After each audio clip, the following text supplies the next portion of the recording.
Assalamualaikum warahmatullahi wabarakatuh dan selamat malam. Perkenalkan, saya Nur Saibaritonga. Saya mahasiswi Kewirausahaan Universitas Negeri Medan Stambu 2022. Nah, tujuan saya membuat video ini untuk memenuhi tugas mata kuliah Manajemen Risiko. Nah, di video kali ini saya akan menjelaskan analisis manajemen risiko. Adapun agenda yang saya akan jelaskan yaitu yang pertama, menjelaskan judul dan tujuan penelitian. Yang kedua, metodologi penelitian yang dilakukan. Yang ketiga, menjelaskan hasil penelitian. Yang keempat, menyampaikan kesimpulan dan saran. Yang kelima, manfaat penelitian ini bagi mahasiswa kewirausahaan. Dan yang terakhir, kontribusi saya terhadap pengerjaan artikel ini ataupun pada penelitian ini. Pertama yaitu mengenai judul. Jadi judul penelitian kami yaitu analisis resiko finansial dan strategi mitigasi pada sektor UMKM usaha Chillbite dengan menggunakan pendekatan Enterprise Risk Management. Adapun tujuan penelitian ini kami lakukan untuk menganalisis resiko yang dihadapi oleh usaha Chillbite, terutama resiko finansial, dan juga mengukur dampak resiko finansial yang teridentifikasi pada kinerja dan keberlanjutan usaha, serta membuat strategi mitigasi yang efektif dengan menggunakan pendekatan Enterprise Risk Management agar usaha ini bertahan dalam waktu jangka panjang. Usaha Chillbite ini adalah usaha yang bergerak di bidang makanan, yaitu memproduksi cireng projen yang didirikan oleh Naswa Khalista pada tahun 2020 sampai dengan sekarang. Pada penelitian ini kami lakukan dengan kualitatif, deskriptif. Jadi kami mengumpulkan data melalui wawancara langsung kepada pemilik usaha Chillbite yaitu Naswa Khalista. Wawancara kami lakukan secara mendalam untuk mendapatkan informasi terkait resiko apa yang pernah dihadapi oleh pemilik usaha. Dan setelah data itu terkumpul, kami menganalisis laporan keuangan dan strategi manajemen risiko apa yang diterapkannya. Pada penelitian ini juga kami menggunakan pendekatan Enterprise Risk Management yang bertujuan untuk mengidentifikasi risiko yang dapat menghambat usahanya. Baik, untuk poin yang ketiga yaitu membahas hasil penelitian.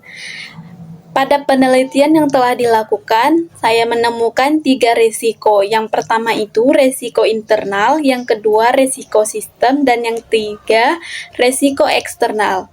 Baik, membahas risiko internal.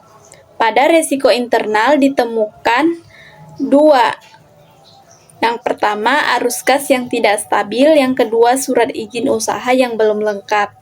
Penyebab dari risiko ini, yang pertama, kesulitan untuk menutup biaya operasional karena jarang melakukan pencatatan dan pengeluaran dan pemasukan, dan terlalu banyak pengeluaran untuk hal yang kurang prioritas. Yang kedua, kurangnya pengetahuan dalam pembuatan izin usaha karena lebih fokus ke operasional daripada legalitas usaha. Yang kedua, resiko sistem. Dari hasil penelitian, ditemukan adanya resiko sistem yaitu kegagalan dalam produksi. Penyebab dari resiko ini karena bahan baku yang tidak fresh, dan ketidaksesuaian komposisi bahan, dan kesalahan dalam penggorengan atau minyak yang terlalu panas sehingga mengakibatkan cireng kurang bagus. Untuk yang ketiga, resiko eksternal. Nah, di dalam penelitian yang telah dilakukan, ditemukan juga beberapa resiko yang berasal dari eksternal. Yang pertama, persaingan pasar yang semakin ketat. Yang kedua, kecurangan dalam kuantitas bahan baku dari pemasok. Penyebab dari resiko ini karena semakin banyak kompetitor yang menjual produk frozen yang lebih bervariasi dan kurangnya inovasi dalam varian rasa atau kemasan cireng Chillbite. Terus, penyebab resiko dari Resiko yang kedua yaitu owner semakin banyak membeli bahan baku dari yang seharusnya sehingga meningkatnya biaya produksi dan barang yang sudah dibeli itu juga tidak bisa ditukarkan kembali.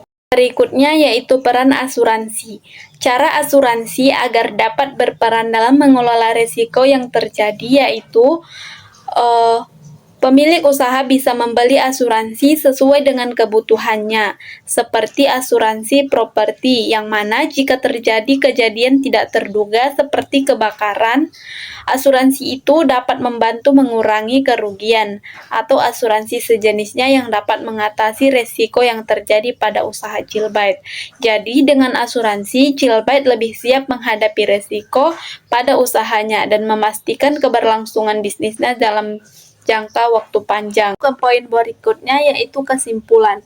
Kesimpulan dari penelitian ini menunjukkan bahwa usaha Chillbite ini sangat banyak menghadapi berbagai risiko yang mempengaruhi keberlangsungan usahanya.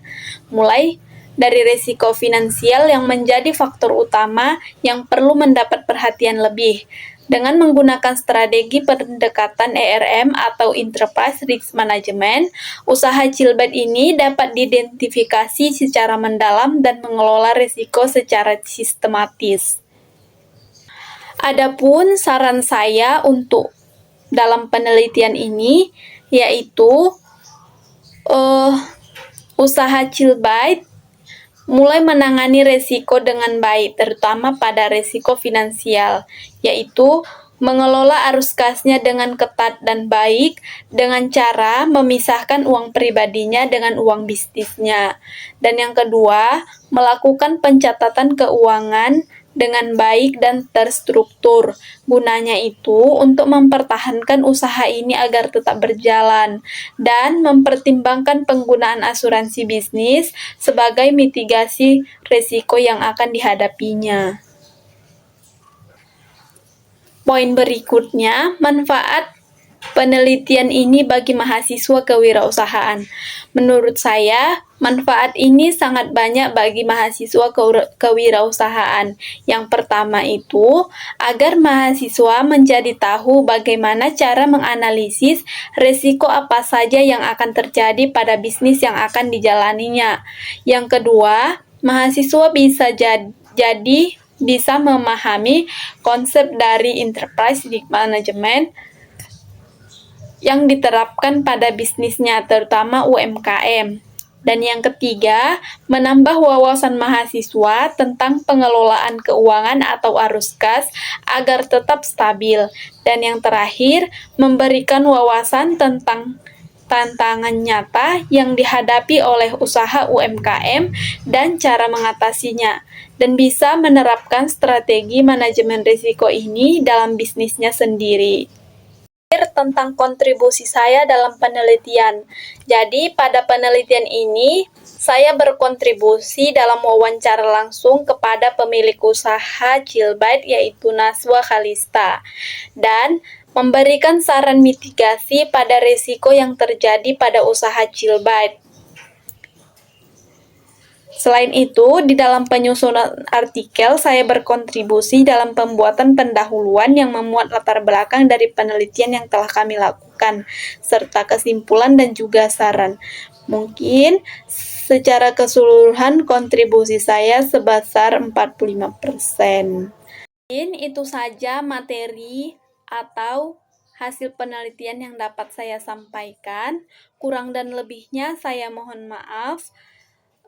Jika ada penyebutan atau kata yang kurang pas, saya mohon maaf. Wabillahi taufik wal hidayah.